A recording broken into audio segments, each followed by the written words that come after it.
everyone, welcome back to the Pearl Atelier. I'm so delighted to be able to come to you today with this video.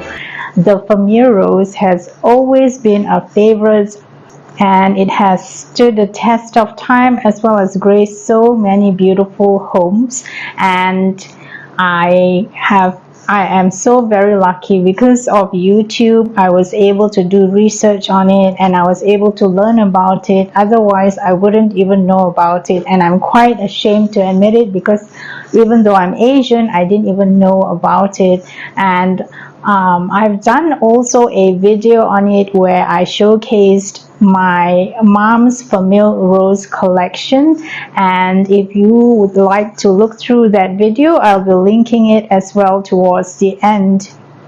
So I was very much inspired by a few pictures that I saw of how people decorated and designed their homes with the Famille Rose collection, and I have added a few new additions to my Famille Rose collection, and therefore I decided to put it together in this video.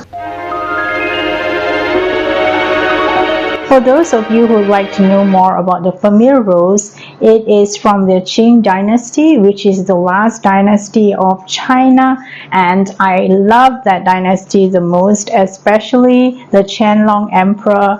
I love it so much. Everything to do with it is so decadent and so very romantic, and this collection is actually called the Famille Rose because it refers to the family of rose-colored porcelain.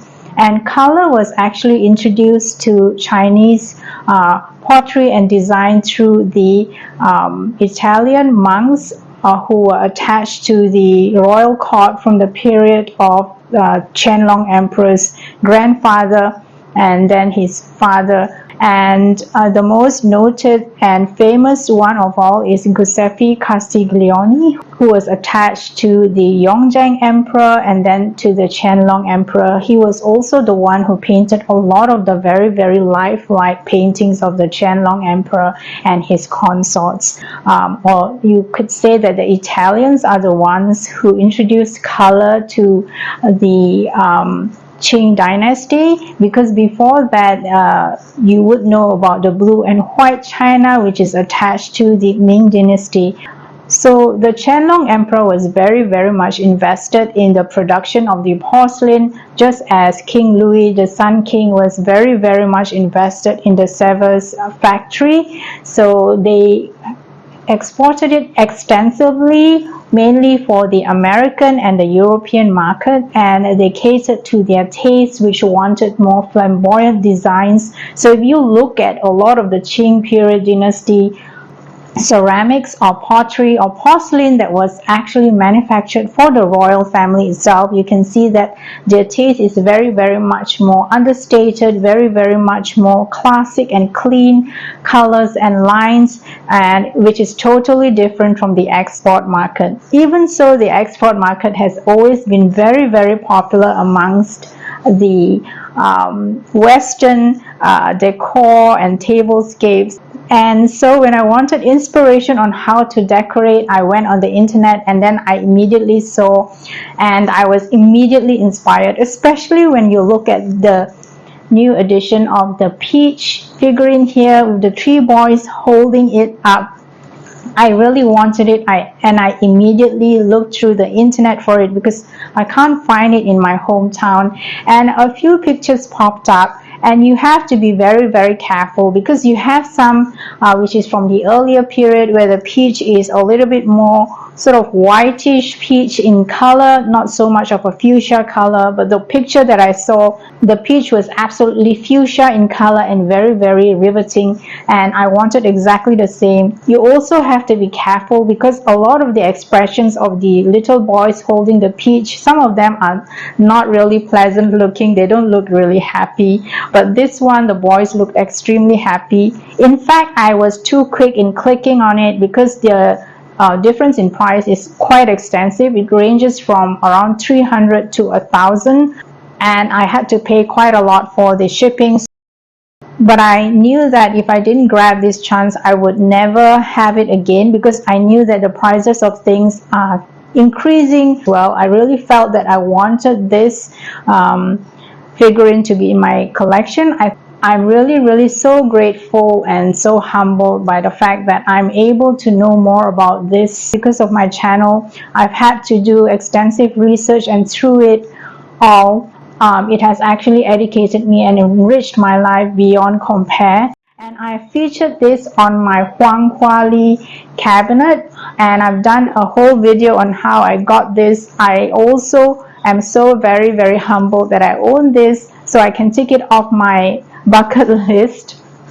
And if you want to have a look at that video, I'll be linking it towards the playlist as well. So besides the figurine, you can see that there is a plate of featuring an old man and a young lad holding a big peach. So in the Chinese culture, it's not just the aesthetic beauty of it. They always have some sort of a story or folklore behind it. So these peaches are usually presented to the patriarch or the matriarch of the family, especially on their birthdays, because in the Asian culture, we do live under the same roof with the matriarch and the patriarch of the family, meaning to say the grandparents, and it is presented to them on their birthday to wish them long life and good health. And there is a folklore behind the peach as well, that it is said that in Queen Mother's garden, the peach only bears fruit every 3,000 years, and when it does, the 8 immortals will have a huge banquet with all the deities in heaven. So it's always been associated with longevity. And then the star of the show obviously is the Famille Rose vase that I have, and as well as the smaller one here. So these, I think, are reproduction. I really very much doubt that it is from the 19th century, but it is a very good reproduction, and I was very lucky to come across it at my antique shop. And the one in the middle is also gold plated. I think this comes from a much earlier period than the vase here, the smaller vase, because you can see that the painting is a little bit different. The only authentic piece that I have on my mantelpiece that is from the 19th century is this Famille Rose plate. As I mentioned, a lot of the times when we are looking at this beautiful, aesthetically pleasing pieces and works of art, we just think, oh, about the romantic notion and how beautiful it's going to make our surroundings, but we never really think about the stories behind it. Because besides the painters that you imagine in a very leisurely kind of a setting, there is also the back of the house, or the laborers who help to produce this end product. So meaning to say, the workers, the miners that were in the caves, mining for the kaolin, the precious kaolin clay that makes the Qing Dynasty porcelain so coveted the world over, as well as the laborers who have to shoulder the weight of the porcelain, almost nearly a ton on their shoulders, going across the mountains, because they couldn't use mules. It was too mountainous for them to use mules to cart the porcelain before they can export it out to the European and the American market. So there are quite a few documentaries which covers this extensively. And as one of the presenters mentioned, you will never be able to see and look at a piece of porcelain the same again after learning about the history and the background of the people involved in the production and the process of the porcelain. So if I want to be touching a little bit on the meanings behind it, so if you look at the plate as well, you can see that this is definitely from the 19th century, because it is so compact. You can see all the details of it.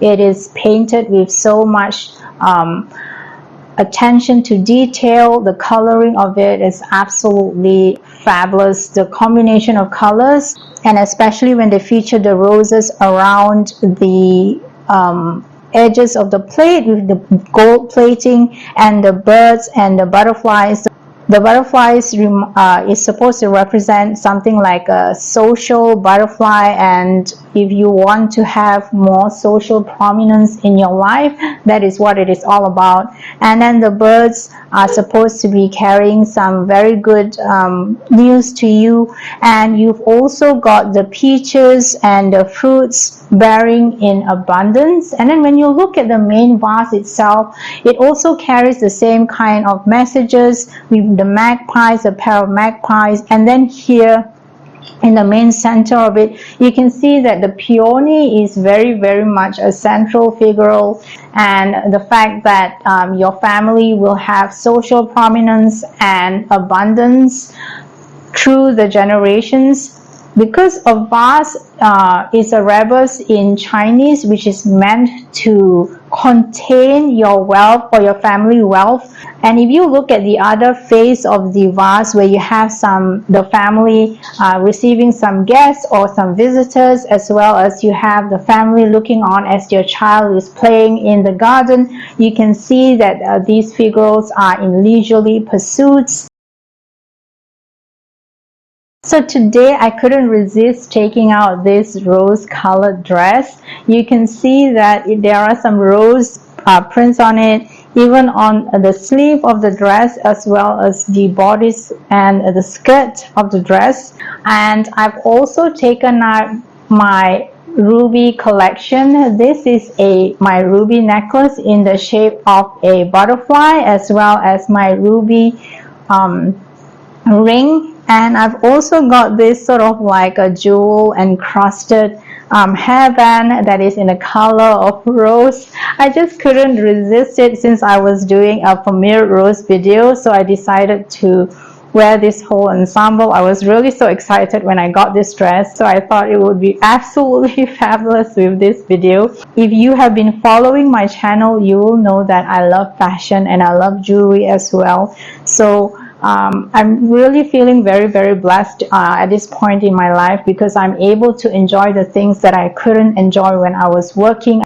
I couldn't pursue this aspect of home decorating because I was so very busy with my corporate career and when I was running my own boutique. So now I'm taking a step backwards and I'm enjoying myself decorating my home. I always wanted to do these things because whenever I was growing up, my mom always created a very beautiful home, and I really have enjoyed having you as company. As I mentioned, if you'd like to know more about the Huang Huali cabinet as well as the history of the Famille Rose, I'll be linking the videos towards the end.